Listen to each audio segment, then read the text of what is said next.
नमस्कार मित्रांनो, मी प्रज्वल पावसकर आणि आज मी आलोय श्री खंडोबा मंदिर मध्ये। हे मुळगाव मध्ये प्रसिद्ध असं मंदिर आहे। तर चला तर जाणून घेऊया या मंदिराबद्दल।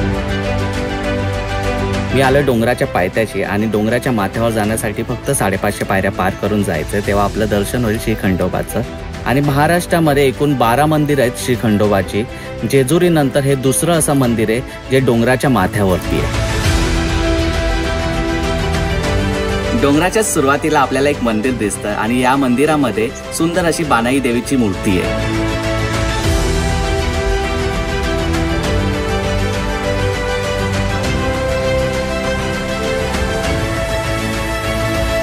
या मंदिराचं वैशिष्ट्य म्हणजे महाराष्ट्रातला जुना काळ ह्या मंदिराला लाभलेला आहे। म्हणजे शिवकालीन हे मंदिर आहे आणि तुम्ही ह्या पायऱ्या बघतायत, ह्या शिवकालीन नसून ह्या आता काही वर्षापूर्वी भाविकांना दर्शनासाठी सोयीस्कर व्हावं म्हणून या बांधल्या गेल्या आहेत। या मंदिराचा इतिहास असा सांगितला जातो, खंडोबा जेव्हा जेजुरीवरून इथे आले तेव्हा ते मानवी रूप धारण करून आलेले आणि त्यांना काही गावकरी दिसले।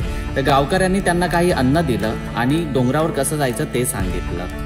त्यानंतर खंडोबा थेट डोंगरावर जाऊन लुप्त झाले आणि त्याच रात्री खंडोबा गावकऱ्यांच्या स्वप्नात आले आणि त्यांना दर्शन देऊन सगळं काही सांगितलं आणि म्हणाले की तुम्हाला मला भेटायचं असेल तर तुम्हाला डोंगरावर यावं लागेल। तर दुसऱ्या दिवशी सगळे गावकरी डोंगरावर आले आणि बघताय तर त्यांना खंडोबारायांचे पायाचे ठसे आणि घोड्याचे ठसे असे दिसले आणि त्यानंतर थोडं पुढे गेल्यानंतर खंडोबा लिंग आणि त्यावरती उधळलेला भंडारा दिसला। हे पाहून गावकऱ्यांनी काही वर्षातच इथे मंदिर उभारलं आणि खंडोबाची मूर्ती स्थापना केली।